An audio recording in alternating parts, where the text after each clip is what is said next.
কিয়ামতের আগে যে মালহামার যুদ্ধ হবে, তখন রাসূল সাল্লাল্লাহু আলাইহি ওয়াসাল্লাম বলেছেন মালহামার যুদ্ধের সময় মুসলমানদের ফুস্তাদ বা তাবু হবে, শিবির হবে এই ফিলিস্তিনের দামেস্কের পাশে আল গৌতা নামে এক জায়গা আছে, ওই গৌতাতে। এবং ঈসা আলাইহিস সালাম এসে যে দাজ্জালকে হত্যা করবেন সেটা ওই শামে, ফিলিস্তিনের বাবুল লুদ এখনো একটা জায়গা আছে, ওই জায়গাটার নাম এখনো বাবুল লুদ। ওখানে তিনি দাজ্জালকে হত্যা করবেন। এবং সেখানে একটা সাদা মিনারা আছে, ফেরেশতার পাখায় ভর করে ঈসা আলাইহিস সালাম তখন সেখানে নেমে আসবেন। ওই ফিলিস্তিনের ওই শাম দেশের ওই মিনারার পাশে তিনি এসে পৃথিবীতে তিনি নুজুল করবেন, নুজুল ঈসা আলাইহিস সালাম। তো তিন এবং জাইতুনের কসম করে বেসিকলি আল্লাহ তাআলা ঈসা আলাইহিস সালামের জন্মস্থানের কসম করেছেন। কারণ তিন এবং জাইতুন, ডুমুর এবং জলপাই, অলিভ কোন দেশে বেশি হয়? শাম দেশে। আওয়াজ করে বলেন কোন দেশে? বর্তমান ফিলিস্তিন এবং সিরিয়া। এবং ওই ভূখণ্ডে আল্লাহ নবী ঈসা আলাইহিস সালামের জন্মস্থান। তাহলে এই দুই ফলের কসম করে বেসিকলি আল্লাহ তাআলা ঈসা আলাইহিস সালামের জন্মস্থানের কসম করেছেন। ওনার প্রতি নাজিল হওয়া যে তাওরাত ইনজিল গ্রন্থ, এই রেভেলেশনের কসম করেছেন। আচ্ছা, এরপরে ওয়াতুরি সিনিন, সিনাই পর্বতের কসম। সিনাই পর্বত বা তুর পাহাড় হচ্ছে মিশরে অবস্থিত, আর মিশর হচ্ছে মুসা আলাইহিস সালামের জন্মস্থান।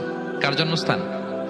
মুসা আলাইহিস সালামের জন্মস্থান। তাহলে ওয়াতুরি সিনিন, তুর পাহাড়ের কসম বুঝিয়ে আল্লাহ তাআলা মূলত মুসা আলাইহিস সালামের জন্মস্থানের কসম করেছেন, যেখানে তাওরাত নাজিল হয়েছে।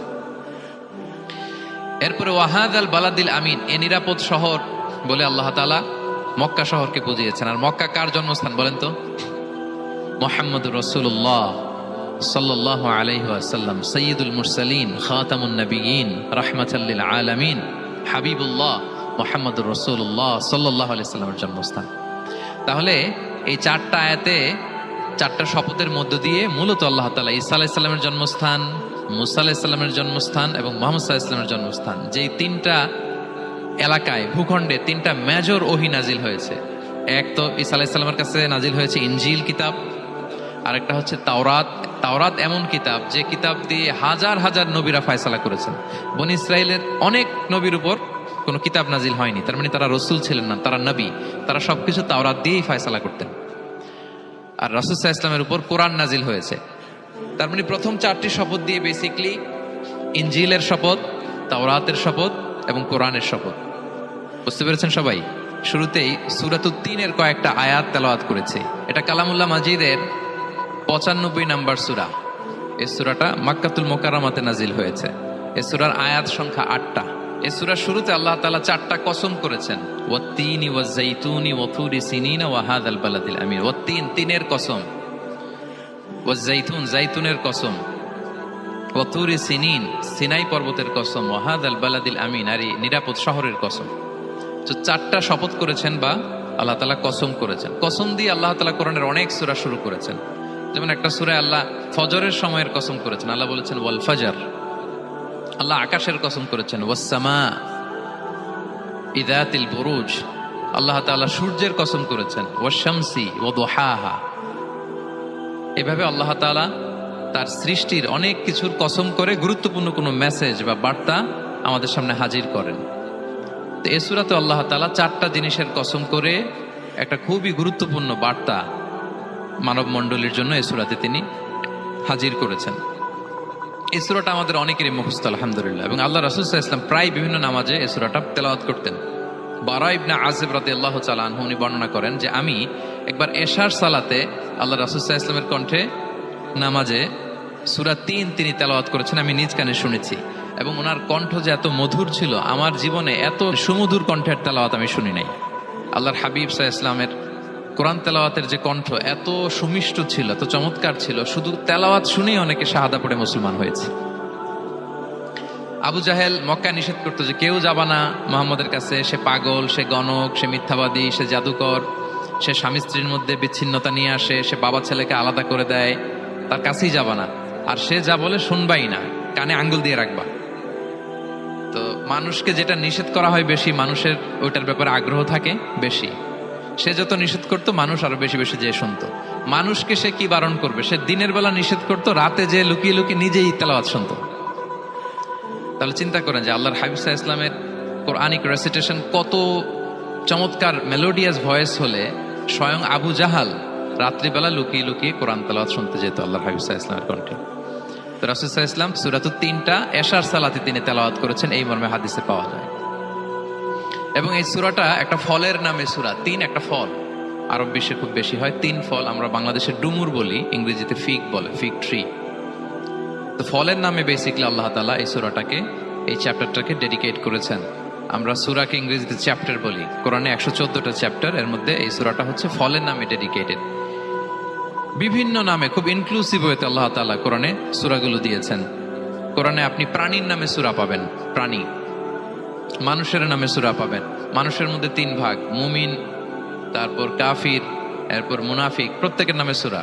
সূরাতুল মুমিনুন আছে, সূরাতুল কাফিরুন আছে, আবার সূরাতুল মুনাফিকুন আছে। আমাদের দৃশ্য জগতের সবচেয়ে বড় প্রাণীটা হচ্ছে হাতি, তাই না? এই হাতির নামে একটা সূরা আছে। বলেন তো এই সূরার নাম কি? সূরা ফিল। তারপর আমরা যে দেখি আমাদের দৃশ্য জগতের সবচেয়ে ছোট প্রাণী হচ্ছে পিঁপড়া। পিঁপড়ার নামে একটা সূরা আছে, সূরা আন-নামল। আন-নামল মানে পিঁপড়ার সূরা। মাকড়সার নামে সূরা আছে, সূরাতুল আনকাবুত। তারপর গোষ্ঠীর নামে সূরা আছে, সূরাতুল আলে ইমরান। বংশের নামে সূরা আছে, সূরাতুল কুরাইশ, কুরাইশ বংশের নামে সূরা। এইভাবে খুব ইনক্লুসিভ হয়েছে। এমন কিছু নাই যে আল্লাহ তাআলা উল্লেখ করেন নাই। মা ফাররাতনা ফিল কিতাবি মিন শাই, উল্লেখ করে নাই কোরআনে এমন কিছু নাই, সবকিছু আল্লাহ তাআলা উল্লেখ করেছেন। তো এই সূরাটা হচ্ছে একটা ফলের নামে। ফলটার নাম হচ্ছে তিন ফল। আল্লাহ তাআলা বলছেন ওয়াত-তিন, তিনের শপথ। আমি একবার সরল বঙ্গানুবাদ করি, এরপর আমি তাফসিরে ঢুকি।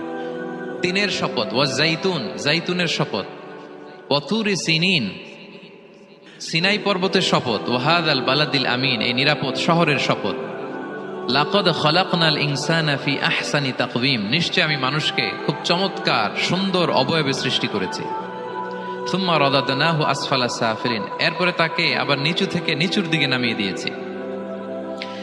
ইল্লাল্লাযীনা আমানু ওয়া আমিলুস সলিহাত, তবে তারা ছাড়া যারা ঈমান এনেছে এবং সৎকর্ম করেছে। ফালাহুম আজরুন গায়রু মামনুন, তাদের জন্য আছে অফুরন্ত পুরস্কার। ফামা ইউকাযযিবুকা বা'দু বিদ্দিন, এগুলো জানার পরও কিসে তোমাকে দিন অস্বীকারের ব্যাপারে উদ্বুদ্ধ করলো? আলাইসাল্লাহু বিআহকামিল হাকিমিন, আল্লাহ তাআলা কি শ্রেষ্ঠ বিচারক নন? সাদাকাল্লাহুল আযীম। এই হচ্ছে এই সূরাটির সরল অনুবাদ। এবার আমরা তাফসিরে ঢুকি। প্রথমে আল্লাহ তাআলা বলেছেন ওয়াত-তিন, তিনের শপথ। তিন মানে তো আমরা জানলাম, তিন মানে ডুমুর। আল্লাহর হাবিব সাল্লাল্লাহু আলাইহি ওয়াসাল্লাম তিনি তিন ফল পছন্দ করতেন, এবং এটা ডায়াবেটিক্সের জন্য ভালো, ডায়াবেটিক্স নিয়ন্ত্রণ করে। আমাদের বোনদের যাদের ইররেগুলার মেনস্ট্রুয়েশনাল পিরিয়ড হয়, এটার জন্য এটা খুব ভালো, এবং খুব স্ট্রেংথ, স্টেমিনা আনে শরীরে। এটা জান্নাতের একটা গাছ। আদম আলাইহিস সালাম এবং হাওয়া আলাইহিস সালামকে যখন আল্লাহ বলেছিল ওয়ালা তাকরাবা হাযিহিশ শাজারাতা ফাতাকুনা মিনায যালিমিন, আদম এবং হাওয়া জান্নাতের সব জায়গায় যেতে মন চায় যাও, যা খেতে মন চায় খাও, এই নিষিদ্ধ গাছের কাছে যেও না, তাহলে তোমরা জালিম হয়ে যাবে। শয়তান এসে উল্টা বুঝালো, সে বলল তোমাদের খেতে নিষেধ করছে কেন জানো? আল্লাহ চায় না যে তোমরা জান্নাতে থাকো, আল্লাহ চায় এখান থেকে তোমাদের বের করে দিবে, কিন্তু তোমরা যদি এই গাছের ফল খাও আল্লাহর বের করতে পারবে না। দেখছেন শয়তানের অবস্থা? শয়তান কিন্তু নেগেটিভিটি নিয়ে সামনে আসে না, আসে খুব আপনার ওয়েল উইশার হিসেবে, উপদেশ নিয়ে, খুব ভালো একটা পজিটিভ ওয়েতে আসে। তো ওনারা খেয়ে ফেললেন এই নিষিদ্ধ গাছের ফল। খাওয়ার ফলে আদম আলাইহিস সালাম, হাওয়া আলাইহিস সালাম, ওনাদের গা থেকে জান্নাতের পোশাকগুলো ঝরে পড়ে গেল। এখন কি দিয়ে ওনারা ওনাদের প্রাইভেটকে ঢাকবেন? তখন ওনারা, তাফসির ফি জিলালিল কোরআনে এসেছে যে ওনারা এই তিন গাছের পাতা নিয়ে নিজেদের প্রাইভেট ঢেকেছিলেন। সুবহানাল্লাহ। সেই তিন ফলের কসম আল্লাহ করলেন, ওয়াত-তিন, তিনের শপথ। এরপর আল্লাহ তাআলা বললেন ওয়াজ-জাইতুন, জাইতুনের শপথ। জাইতুন মানে হচ্ছে জলপাই। আল্লাহ তাআলা বললেন ওয়াজ-জাইতুন, জাইতুনের শপথ। জাইতুন মানে হচ্ছে জলপাই, ইংরেজিতে আমরা যেটাকে অলিভস বলি। তা আল্লাহ তিনের কসম করলেন এবং অলিভের কসম করলেন। দুইটাই খুব উপকারী ফল, এবং আল্লাহর হাবিব সাল্লাল্লাহু আলাইহি ওয়াসাল্লাম তিনি জলপাইও খুব পছন্দ করতেন। ওনার রেগুলার ফুড আইটেমের মধ্যে জলপাই ছিল, অলিভস ছিল।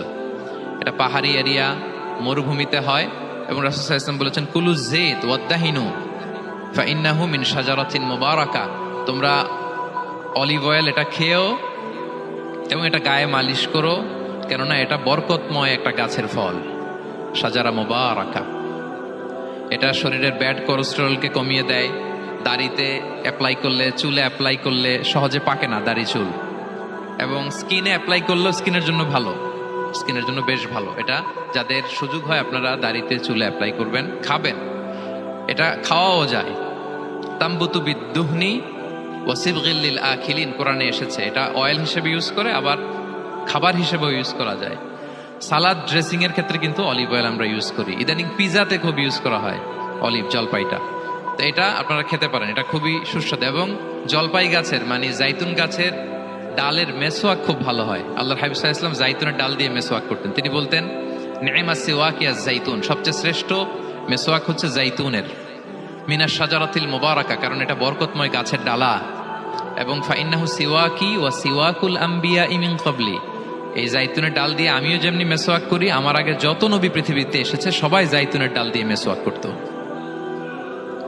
আল্লাহ বলেন ওয়াতিনি ওয়াজ জাইতুন, তিনের শপথ আর জাইতুনের শপথ। এরপর আল্লাহ তাআলা বললেন ওয়াতুরি সিনিন, সিনাই পর্বতের শপথ। প্রথমে দুইটা ফলের শপথ করলেন, এবার একটা পাহাড়ের শপথ করতেছেন। আপনারা কি তুর পাহাড়ের নাম শুনেছেন? হ্যাঁ শুনেছেন। এই সিনাই পর্বত দ্বারা তুর পাহাড় উদ্দেশ্য।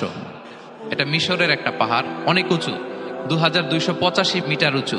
ওইটার নিচে আছে মুকাদ্দাসে তুয়া, যেখানে মুসা আলাইহিস সালামকে আল্লাহ তাআলা জুতা খুলতে বলেছিলেন, ফাখলা না আলাইকা ইন্নাকা বিল ওয়াদিল মুকাদ্দাসি তুয়া, হে মুসা তুমি পবিত্র উপত্যকায় এসেছো, জুতা খুলো।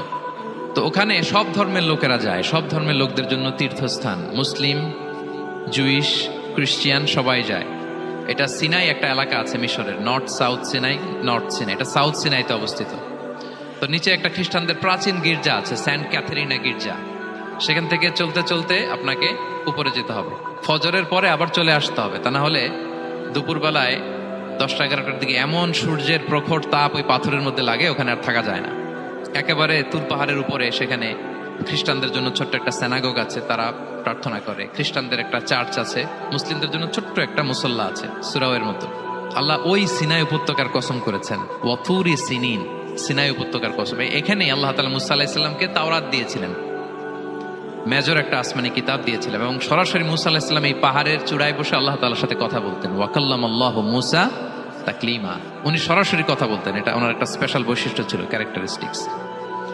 এবং আল্লাহ তাআলা নূরের তাজাল্লি দিয়ে এই পাহাড়কে একবার জ্বালিয়ে দিয়েছিলেন। আজও এই পাহাড়ের রংটা অনেকটা একটু লালচে, একটু কালোচে, একটু রেডিশ কালারের। এবং মুসা আলাইহিস সালাম এই নূরের তাজাল্লির ঝলকে তিনি বেহুশ হয়ে গিয়েছিলেন এই পাহাড়ের উপরে। ইয়াজুজ মাহুজ যখন কিয়ামতের আগে আগমন করবে, তখন মুসলমানদের সেন্টার হবে। ঈসা আলাইহিস সালাম মুসলমানদেরকে নিয়ে ওইখানে অবস্থান করবেন, এই তুর পাহাড়ের ওখানে।